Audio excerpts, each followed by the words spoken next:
The reason that the Danish Design Centre addresses the question of designing for policy is that we're seeing a huge awareness or increasing awareness among governments, national level, local level, and international institutions in what design can do for addressing public problems, for driving social innovation.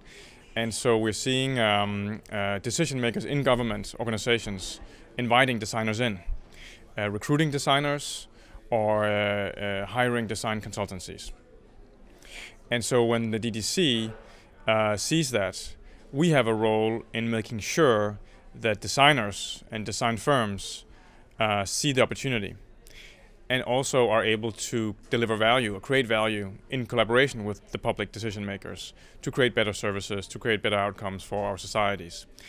And we are not so sure that today the design community has the skills, awareness, methods, competencies that are needed to navigate in a quite complex political context, full of interests, full of power, of course politics, and where design can be quite disruptive.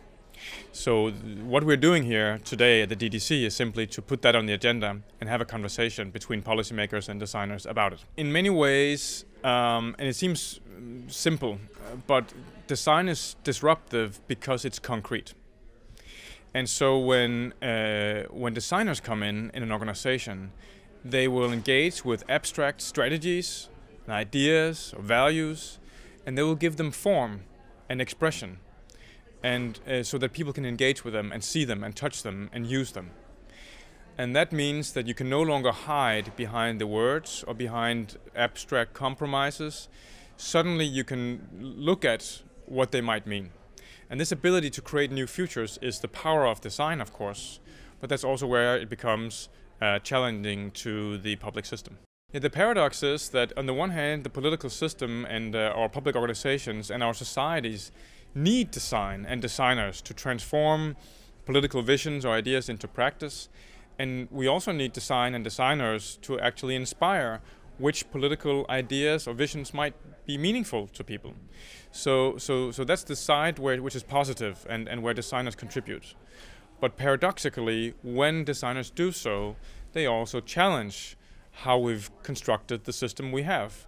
Because often the way public organizations work is not particularly meaningful to people, neither citizens nor necessarily those who work within the system. And that challenges both how citizens engage with the system and how professionals, administrators, decision makers behave. And so design has to navigate between the good and the more difficult. This question of skills and what's required then for the designer. And on the one hand, of course, designers have to be good at their profession, good at the craft and good at the shaping and giving form and working with aesthetics and functionality and so forth.